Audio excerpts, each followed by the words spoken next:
গরম পড়তেই নতুন এসি কেনার পরিকল্পনা শুরু করেন অনেকেই। দোকানে গেলেই শোনা যায় 1 টন, 1.5 টন কিংবা 2 টনের এসি।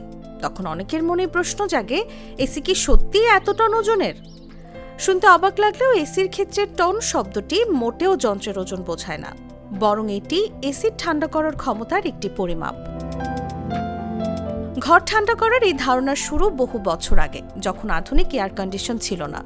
তখন বরফ ব্যবহার করে ঘর ঠান্ডা করা হতো। সেই সময় দেখা যায় 1 টন বরফ 24 ঘন্টায় গলে যে পরিমাণ তাপ শোষণ করতে পারে, আধুনিক এসির কুলিং ক্ষমতাও ঠিক সেই হিসাব ধরেই মাপা হয়।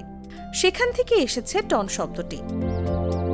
সহজভাবে বললে 1 টন এসি মানে হলো এমন একটি এসি যা 1 ঘন্টায় প্রায় 12,000 BTU তাপ অপসারণ করতে পারে। অর্থাৎ এটি ঘরের ভেতরের গরম বাতাস সরিয়ে সেই পরিমাণ ঠান্ডা তৈরি করার সক্ষমতা রাখে। তাই টন যত বেশি হবে, এসির কুলিং ক্ষমতাও তত বেশি হবে। তবে অনেকেই মনে করেন বেশি টনের এসি মানেই সবসময় ভালো। বাস্তবে বিষয়টি পুরোপুরি এমন নয়।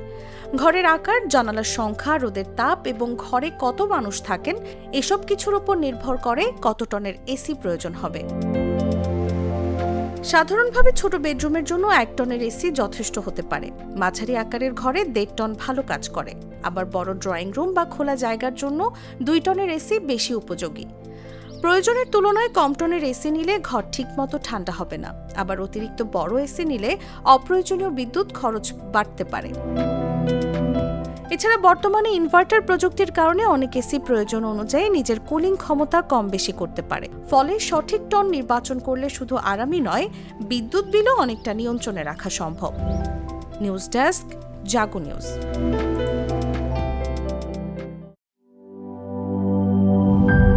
গ্লিটারের টুইন লেমন ও অ্যান্টিব্যাকটেরিয়াল ফর্মুলা বাসনকে চকচকে জীবাণুমুক্ত করে আমাদের দেয় গ্লিটার গ্যারান্টি।